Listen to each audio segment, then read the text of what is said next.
Okay, so let me open up the screen again. So the Gemara asks a question. Gemara Masechtas Megillah. And an interesting Gemara, and actually, what does it mean? We'll talk about in a second. But the Gemara asks a question: Haman mina Torah menayin. Where do we find a remez, an allusion, a hint to Haman in the Torah? Now, obviously, Haman lived well after the times that are recorded in the Torah. So the question the Gemara is asking is not literally where do we find Haman in the Torah, but where do we find a remez? Where do we find a hint? Where, if the Torah is infinite and everything's included in the Torah, where do we find an allusion, a remez to Haman? And the Gemara answers, Shenema, I'll tell you where we find it. We find it in the story of Gan Eden. When Adam HaRishon ate from the tree, after the snake had convinced the Nachash, the source of all negativity and evil, the Nachash in Gan Eden, who convinced Chava to transgress the word of Hashem, and the one thing that they were not allowed to eat, after all, Hashem gave them the entire Gan Eden and said, this one tree, don't eat. And by the way, it wasn't don't eat it forever. It was literally don't eat it for a few hours. It was Erev Shabbos. When Shabbos would come in, they'd be able to eat from the tree. But for a few hours, don't eat from that tree. And of course, we all know the story. They ate. And when Hashem confronts Adam HaRishon, he confronts him with Hamin Ha'etz, the tree, from the tree that I told you not to eat, you ate from? That's the question Hashem asks Adam HaRishon. So that question, Shenemar Hamin Ha'etz, from the tree that I asked you not to eat from, says the Gemara, that's where we find a remez to Haman. Because if you look at the words Hamin Ha'etz, Hamin is Hey Mem Nun, same letters as Haman. So it's a remez to Haman. Okay, that's the Gemara. Now, that Gemara itself needs to be understood. What does it mean that if there's a remez to Haman in the Torah from the words Hamin, Ha'etz? Is that just a word game? What, it's the same letters as Haman's name? How does this allude? How does the story in Gan Eden allude to Haman? And the answer is, what the Gemara is saying, it's not just a word game. It's not just that the letters of Hamin, Ha'etz, the letters of the word Hamin are the same letters as the word Haman. That's not what the Gemara means. What the Gemara is asking is that where in the Torah do we see the main characteristic, the main flaw of Haman? Where do we see that in the Torah? What Haman represents, where do we see it in the Torah? And from this story, Hamin Ha'etz, from Adam HaRishon eating from the tree in Gan Eden, it is from that story that we see that which epitomizes Haman. It's more than just the word Hamin. And he continues, V'yedua, Shahaman Hamaleki Sharsho Menachash HaKadmoni. That Haman, who comes from Amalek, the evil of Haman and the evil of Amalek is rooted in the original Nachash, in that snake, in the primordial snake in the story of Gan Eden. Shahu HaKayach HaRash Al Amalek. Likewise, from the Nachash, from the snake, comes the power of evil, the negativity that is embedded in Amalek. All negativity comes from the Nachash. Okay, so what's the connection of Haman to the story in Gan Eden? He says, Amnom hashva hi b'masha afal pisha hakel karu laHaman. He says, I'll tell you. What is the equivocation to Haman to the story in Gan Eden? Why is that where the Torah says that's where we see Haman? It's not just from the word Hamin, but it's actually what Haman symbolized, what Haman epitomized. He says, look at the story of Haman. Haman had everything. The Gemara tells us he was incredibly wealthy. He rose to tremendous power. He made himself a deity to the point where 99% of the world was bowing down to him. Shahakel karu laHaman. Everyone was bowing down to Haman. Umekal makim, and nevertheless, hayara ba'enav. Nevertheless, he was dejected. He was unhappy. Why? Because one Jew wouldn't bow down to him. Because one Jew would not bow down to him. And what does Haman himself tell his wife and tell his friends when he retells them the story? All of this is worthless to me. In other words, Haman had everything. He had wealth, he had power, he had prestige, he had family, he had all of the blessings in Olam Hazeh a human being could want. But he was lacking one thing. There was one thing he didn't have. That one person wouldn't bow down to him. And that stuck into his eye like a sore thumb. That he couldn't bear. His entire focus was not on everything that he had, but his entire focus was on what he was lacking, what he was missing, what he didn't have. And to such an extent that everything that he had, it was worthless to him. He says this is exactly the story of Adam in Gan Eden. Adam in Gan Eden had it all. The Cain, Etzel, Adam, Arishai. This is exactly the story that is epitomized by Adam and Chava. Shakel, Hayu, Rishailoi. They had the entire Gan Eden. They had everything open to them. Chutz me'etz echad, except for one tree. One tree, Hashem told them, that you cannot have. And that they couldn't bear. That was something they couldn't bear. They want to have the one thing they can't have. Until they ultimately stumble in sin and eat from that tree. This is so Haman and Adam Arishon. This is why the Torah is saying, where do we find Haman in the Torah? Hamina ate from the one tree that I told you not to eat from. It's not just the word Hamin. The story of Gan Eden epitomizes exactly the story of Haman. And this is such a powerful lesson in our own lives. So many of us have so many brachas in our lives. And yet, what is it that we focus on? We focus on what we're lacking. And again, as we're going to see from this piece, if we get there, it's not our fault that we're like this. This is our nature. This is the nature that we have to overcome. I saw Dennis Prager has a book called Happiness is a Serious Problem. And he writes there about the missing tile syndrome. And I've spoken about this before. And the missing tile syndrome is you can go into a gorgeous cathedral and you see these beautiful marble floors and beautiful tapestries on the wall and an incredible, gorgeous mosaic ceiling. And then your eye notices that there's one tile missing. And it is invariable that is where your eye will be drawn to. Your eye will look at what's missing. This is our nature. Instead of focusing on the beautiful tapestries and the gorgeous cathedral and the walls and the ceiling, we focus on the missing tile. We do this in our own lives. He says, this is what the Torah is saying. From where do we find Haman in the Torah? Where do we find the attribute of Haman? That Haman had everything, but the one thing that he couldn't have, that he couldn't bear, the story of Adam and Chava. And who shared this? Who shared this ideology? Who shared this character flaw of focusing on what I don't have? Korach. Shayu Asher Hachi Muflug. Korach had it all.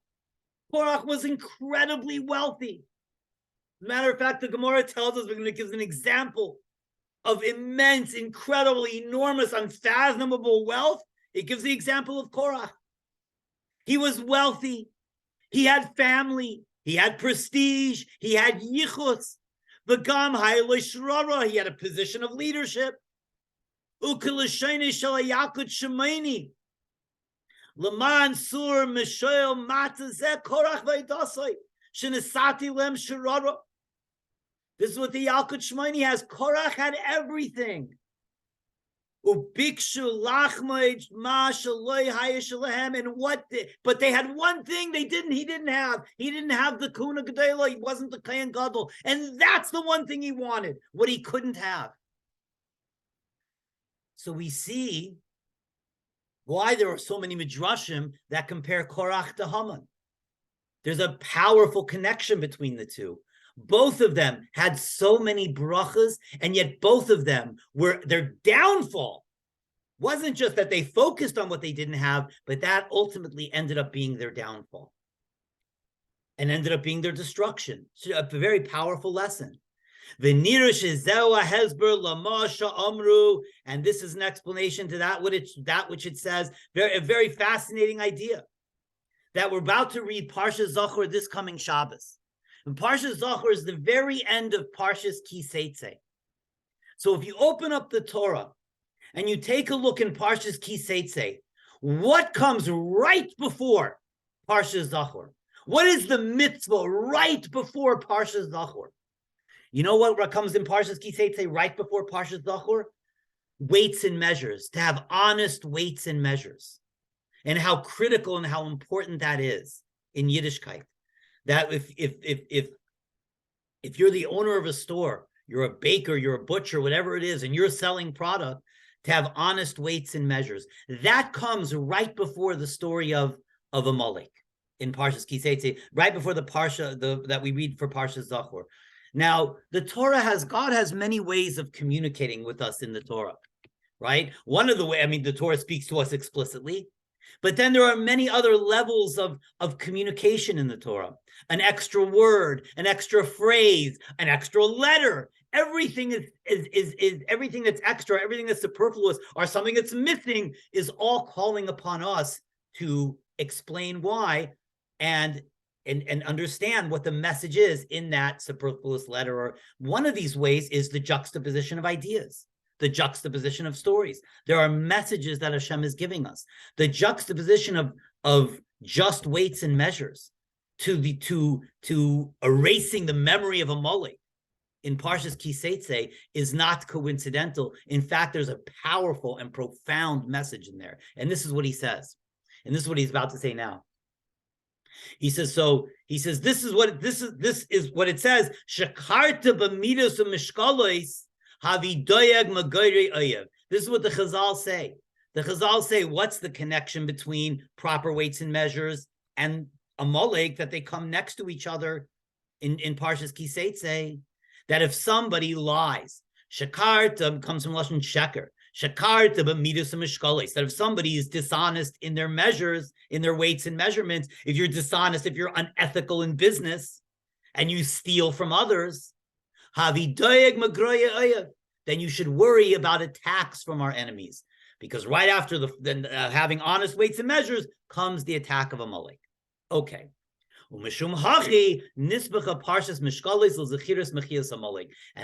why the Chazal say that the parsha of proper measures, weights and measures, are juxtaposed to the erasing the memory of Amalek, to teach you that if you're not just in your measures, you have to worry about being attacked from your enemy. But it's much deeper than that. He says it's much deeper than that. It's why would somebody have dishonest weights and measures? Shahamecher marviach. The businessman is making a profit. He's making a sale. So by definition, he's making a profit. The sale is a profit. But he wants more. So therefore, he creates dishonest weights so that he could take money that belongs to somebody else. Not being satisfied with what you have, not being satisfied with your profit, and using false weights and measures to steal from your customers. Zu midas Amalek. This is exactly the midah of Haman. Not being satisfied with what you have, not being satisfied with what your profit is, but taking that which belongs to somebody else. This is the midah of Amalek. That's why weights and measures come next to the mitzvah of remembering Amalek. There's a juxtaposition there for a reason. False weights and measures is stealing from others, is taking that which you don't have. You made a profit. It's not enough for you. You want more money. This is based upon what we explained. This is based upon what we explained before. He says, and look this is a powerful word over here. Look he says in the Sefer Tzadok HaKohen, that from the time the primordial Nachash Hatalas Azuma means he put his poison, he put his venom into Adam and Chava. Nisavu ba'adam taivas gezel va'arayis.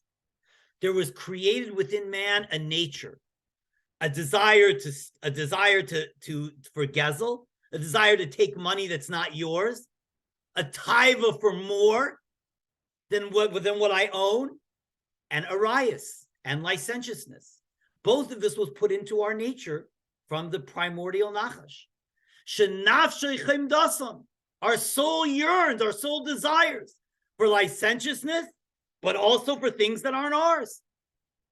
We're jealous oftentimes of what other people have. And that's our nature. Our nature is not to look at all of the brachas in my own life. My nature is to look at what I'm lacking and what someone else has. Oh, I wish I had their children. Their children are so well behaved. They have such nachas from their children. Or I wish I had that house. Or I wish I had that job. Or I wish I had that spouse, or whatever it may be. And this is one of our avodas in this world.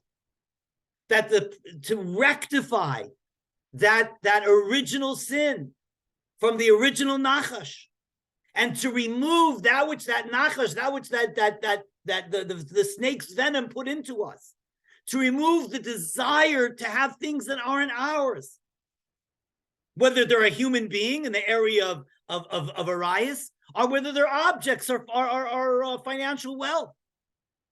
He says this is incumbent upon us. He says it's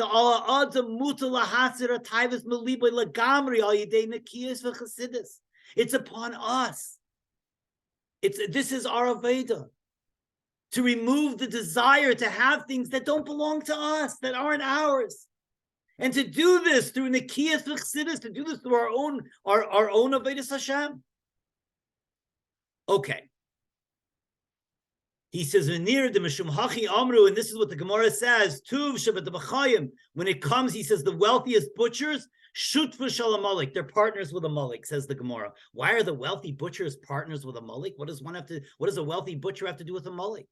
And he explains, Rashi explains, because a wealthy butcher who's very concerned about money, and he wants to make money, and money and financial gain is the primary focus of his life. So there comes to him a safek treifa. He doesn't know, is it kosher, is it treif? So a butcher, yir shemayim, he's not going to feed it to people because it might be treif. But this butcher, who's very wealthy, he cares about his money more than he has yir shemayim. Umachilin, and therefore he feeds people safek treifas. That's why he's the partner with a mullik. That's why the Gemara calls him, he's a partner with a mullik. Because the butcher is trying to take money that doesn't belong to him by serving people treifas, by being unethical in business. This is exactly the midah of Haman, not being satisfied with what you have. The Ritzayin Lemer shetayav l'mamayin. He desires money, this butcher.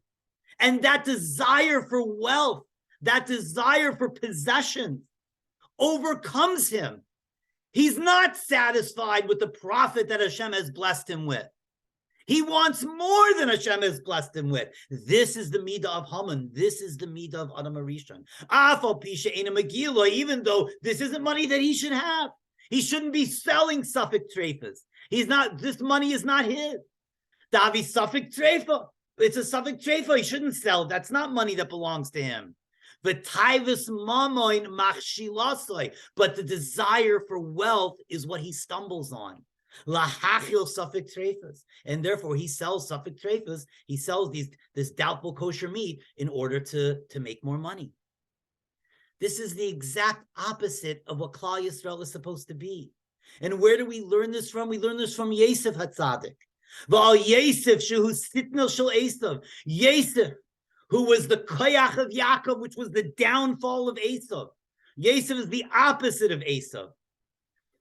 He says, "V'zarei shel Amalek neiflim biyad na shel Rachel," and the Chazal say in the Medrash that it's dafka, the children of Rachel, meaning Yosef, who will defeat Amalek. Why dafka, the children of Rachel? Why not the children of Leah?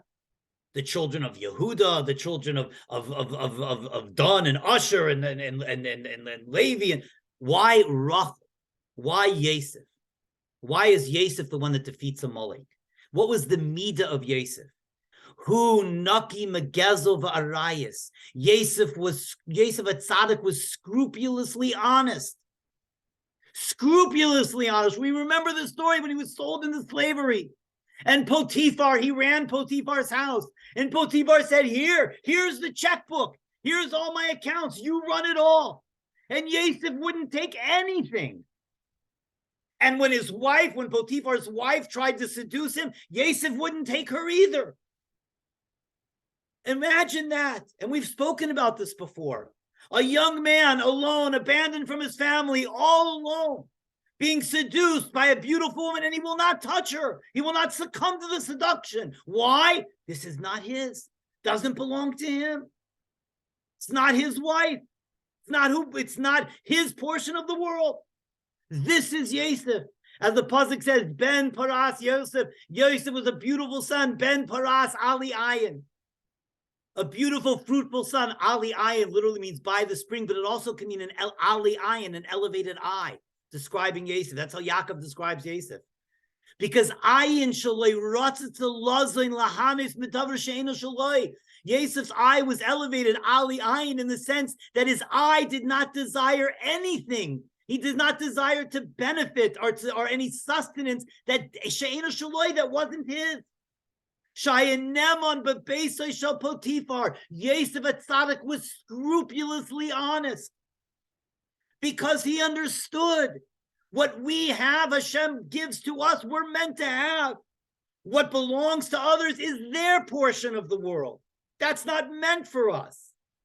So he was trusted in the house of Potiphar, and this is why he didn't succumb to the seduction.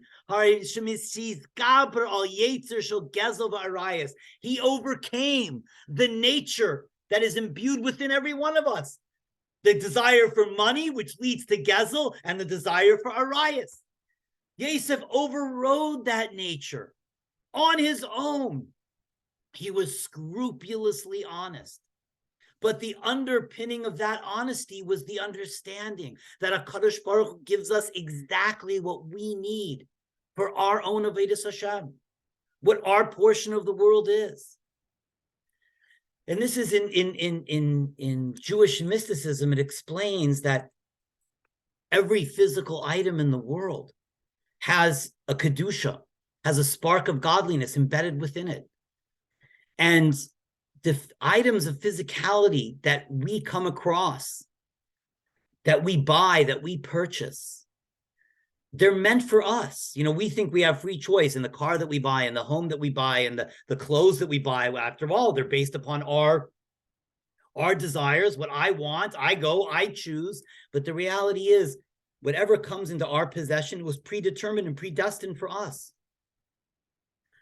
The clothes that I buy, the home that I buy, the car that I purchase, whatever it may be, there's sparks of holiness there that are intrinsically connected to my neshama.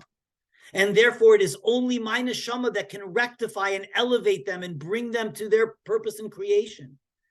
And this is the tragedy of thievery, of stealing, of taking from others when it doesn't belong to us.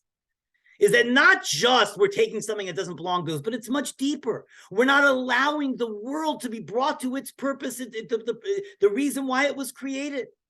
I'm taking away somebody else's capacity to rectify and elevate and refine the sparks of holiness in that item because they're specifically meant for that person. When I steal it, when I take it, I can't refine and rectify it because it wasn't meant for me. So I'm preventing the entire world from reaching its fruition. When I understand this, I don't yearn and desire for things that don't belong to me, for people that aren't mine, and for objects and things that aren't mine. This is the underlying sameach bechelkoi, is the underpinning foundation to real simcha in life. As long as I am focused on what I'm lacking, I'm never happy. I'm never satisfied. And it's like this in relationships as well. You know, somebody came to me last week and they had an issue with their teenage son. Who doesn't, right? Who doesn't? They had an issue with their teenage son, and their son's a good boy, and they know that their son's a very well-adjusted and just fine young man, but he's a teenage son. He has issues, absolutely has issues, and their personalities clash, and they fight, and they argue, and they have the same issues that parents and teenage boys often have. And they came to me for advice. What should they do? Because it's turning into just a constant argument. The house is turning into a constant battleground. And what can they do about that? And what I said was that she spent a tremendous amount of time talking about the issue with her son.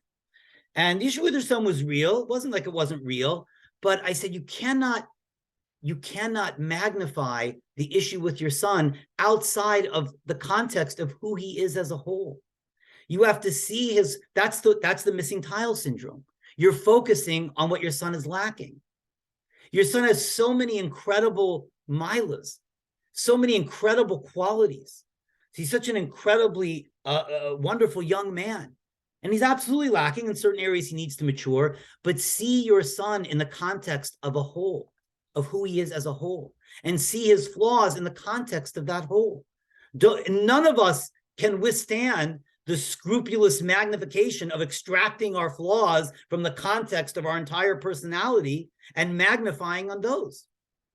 And so we can't look at other people that way as well. When we look at other people that way, we're focusing on what we're lacking. This is Adam Arishon. This is Haman. This is Korach. The common denominator amongst them all is focusing on what I'm lacking, desiring something that I don't have instead of focusing on what I have. This is the underlying foundation behind simcha, behind real joy.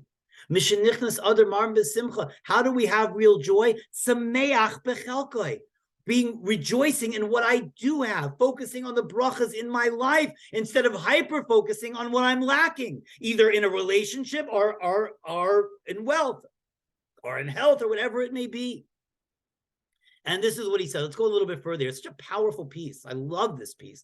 V'nira shalveidasei shel adam. And so this is our avodah. This is our work. This is our job in our lifetime, but certainly in the month of Adar. And certainly, we talk about Parshas Zachor. And Parshas Zachor is about eliminating Amalek. Well, how do we eliminate Amalek today? There's no Amalek out there. We don't know who Amalek is today. Is it just some kind of theoretical, let's pretend we're eliminating Amalek? Today, the Amalek is in here. It's in my heart, the Amalek inside of me. This is the Amalek inside of me that I have to work on getting rid of as a preparation for Purim. I have to work on getting rid of this characteristic of desiring things that I don't have, because that prevents me from true happiness. And that's why Parshas Zachor is the preparation to Purim. Because in order to enter into a state of joy and achdus and unity, there is one prerequisite. Take away this character flaw of desiring what other people have, of desiring what I'm lacking. It prevents me from unifying with others. It prevents me from having achdus, and it prevents me from having happiness. Both of those things are what Purim is: achdus and joy, unity and joy. So the preparation for Purim is Parshas Zachor. Rid the Amalek from within my heart and mind. Rid the Amalek from within me. That's our avodah. Nira shaveidasei shel adam. This is our avodah. Lehiskaber neged taivas gezel, to overcome the taiva of gezel. Well, he said, I don't desire to steal anything. It's not the desire to steal. It's the desire that underlies the desire to steal. Sheshorshoy. The root is what was decreed upon man: by the sweat of your brow you shall eat. In other words, the possessions that we work for, that we earn, those are the ones that belong to us, that come to us honestly. We need to be as careful just as we're careful with the kashrus of what goes into our mouths. We have to be just as careful with the kashrus of our money, to be ethical, financially ethical, and not take things, not desire things, and not take things that don't belong to me. And when I can do that,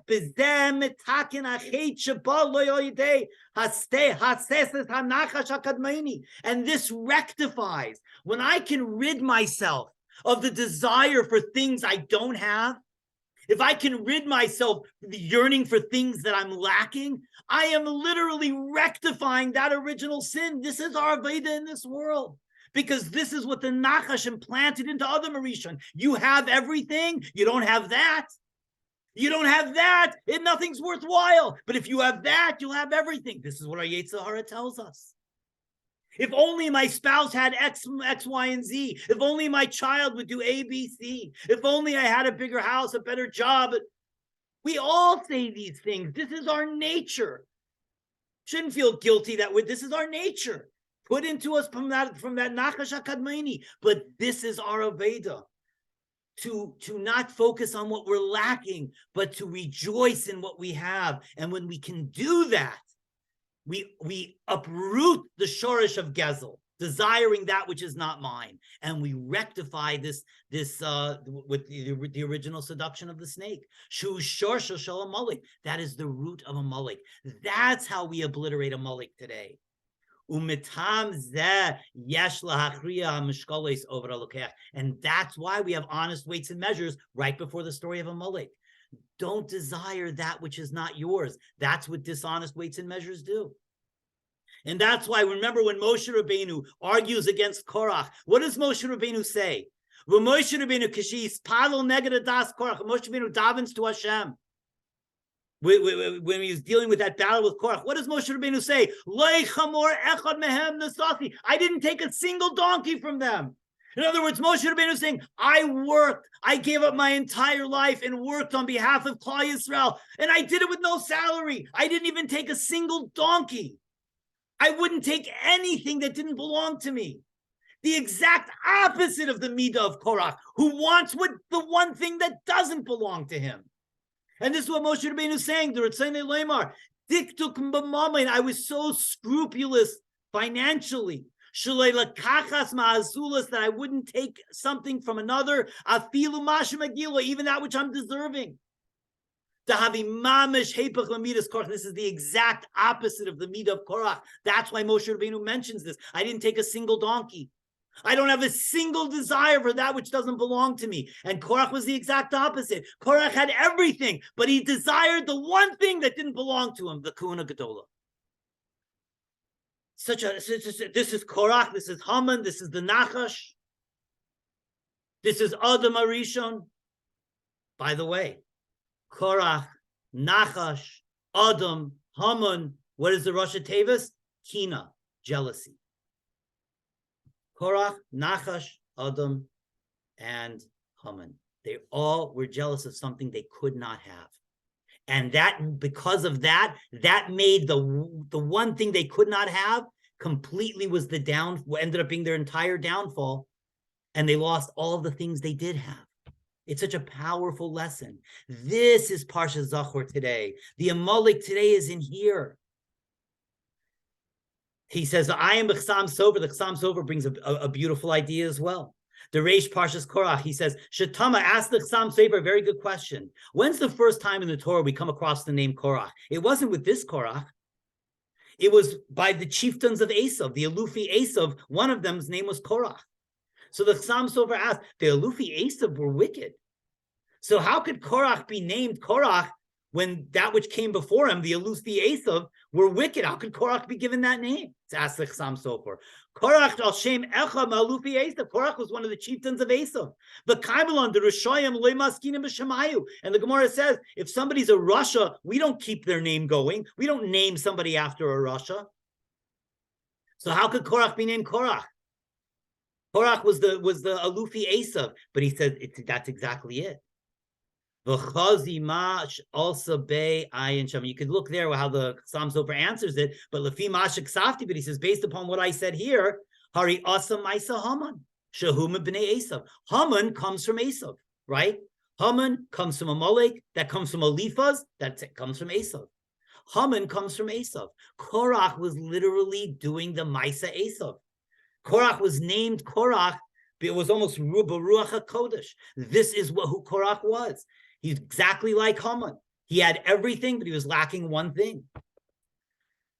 It's such an unbelievable idea. Okay, we're going to skip a little bit of a paragraph here. He goes into the fact that Yaakov Avinu was so scrupulous in business when Yaakov Avinu comes to Lavan, and Lavan cheats him over and over again. And Yaakov Avinu worked day and night, but he was so, as we see when Lavan chases after him, right? When Yaakov leaves and Lavan chases after him, and he starts complaining that Yaakov stole from him, and then we see this impassioned.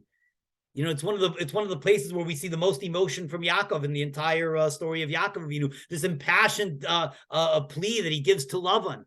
He says, "I literally worked. I bared the scorching heat and the freezing cold. I was scrupulously honest. I didn't take a single thing that didn't belong to me." That's the midah of Klal Yisrael. We don't desire that which doesn't belong to us. That's who Yaakov Avinu was. He says, Yaakov Avinu Tsar Gadol. Yaakov Avinu worked so diligently through tremendous heat and frost. He bared tremendous pain through this incredible work, but he did it honestly. But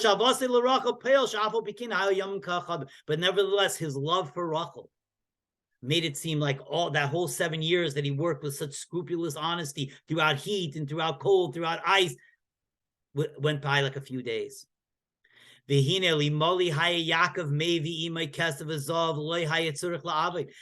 he says, he brings a fantastic point. Yaakov Avinu, Yitzchak was wealthy. What happened to all of Yaakov's? Well, why did Yaakov have to work so long for a dowry for Rachel?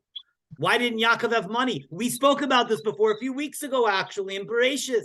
And remember the story. Eliphaz ben Esav Aviv Shalom Malek. Eliphaz came and robbed him. Remember the story. Eliphaz came to Yaakov Avinu to murder him. Esav sent his son Eliphaz to murder Yaakov. He reaches Yaakov, but he says, I can't murder him. I can't murder you. Let's look inside. He says, the Eliphaz, the son of Esav, Radaf Acharav.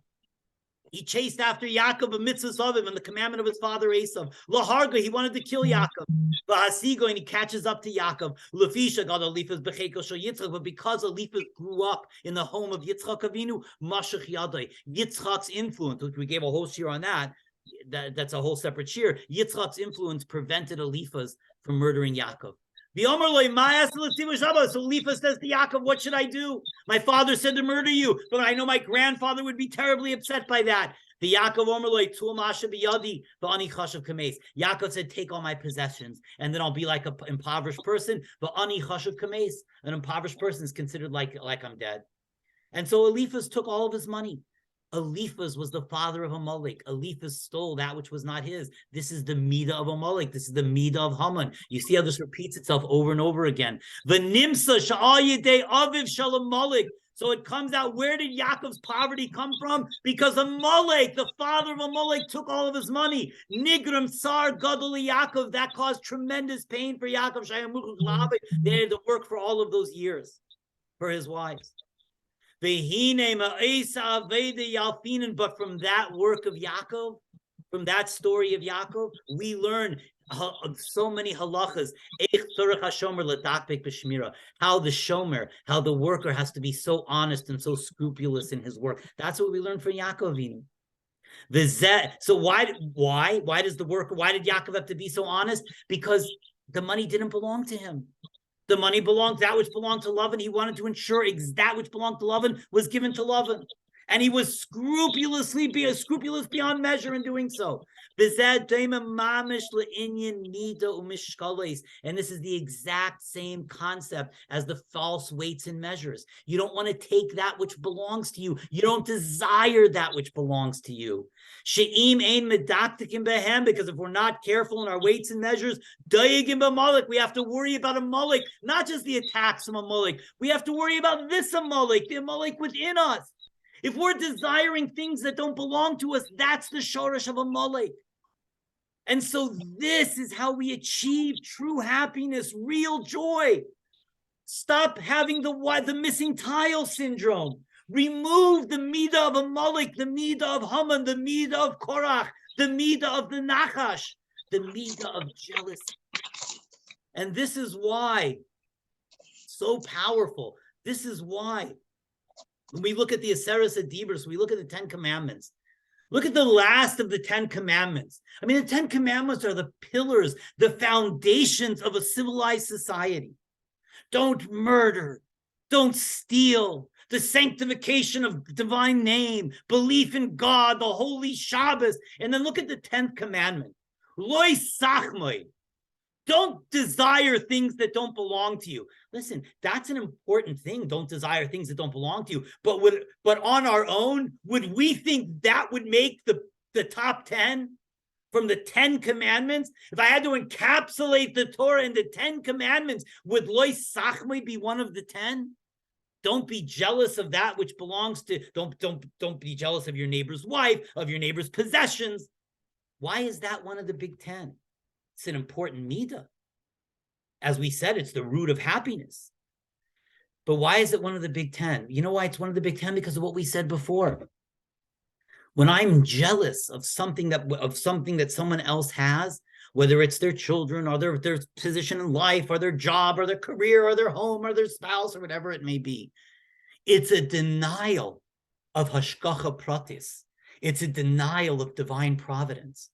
When I understand emotionally, psychologically, that which I have and that which I come by ethically and honestly is meant for me, that's part of my birurim, that's part of my rectification, my portion of the world that I have to refine. And that which belongs to somebody else is not part of my birurim. It's not part of my avodas Hashem. It's not part of my rectification of the world. So it's more than just being jealous. It's understanding the concept of hashgacha prati as divine providence, that Hashem controls the world and gives me through my avodah, through my honest and ethical work, that portion of the world that belongs, that is connected, that is shaykh to me. And so that's why it's part of the Aseres HaDibros. It's so much more than just not being jealous. It's understanding divine providence. It's understanding a foundational pillar in Judaism. But it is also the key, as this is the Avodah of Chedesh Adar. And this is why the Chazal compare Korach and Haman and the Nachash and Adam HaRishon, Kina, jealousy. This is the key to real happiness. So Mishenichnas Adar Marben B'Simcha. How do we achieve happiness? How do we reach Purim in a state of joy, in a state of simcha, and in a state of achdus? Zecher, to remember, to obliterate any vestige of Amalek from within us, any vestige of jealousy, any vestige of focusing on the negative in the person that I have relationships with, whether it's my child or whether it's my spouse. It's very easy. This is our nature. We see the flaw, and it's very easy to focus on the flaw, and it's much harder to see things in the greater context. This is our avodas Hashem, a whole year, but alachas kama v'kama, how much more so? This is our avodas Hashem in the month of Adar. And if we could do this, if we could truly obliterate timcha as zecher Amalek, if we could obliterate any vestige of Amalek from within us, and we could be sameach bechelkoi with what I have, with in my relationships and in my possessions in life and in my chelik in the world. If I can be sameach bechelkoi, if I could rejoice in what I have and not focus on the missing tile, I could achieve true simcha and true achdus. And that's the avodah of Chedesh Adar. That's what will bring us to real simcha. And Amir Hashem, if we are zeicha to achieve within ourselves real simcha and real achdus, then there's no question that we will be zeicha to do Kriyas HaMegillah together with Mashiach Tzidkenu, B'imheru V'yameinu. Amen. Thank you so much for joining us, everybody, for this special Zoom shiur. Amir Hashem, we will be back. Next week is Purim, so Amir Hashem will be back in 2 weeks, hopefully in person. Thanks so much, everybody. Thank you for joining. Thank you.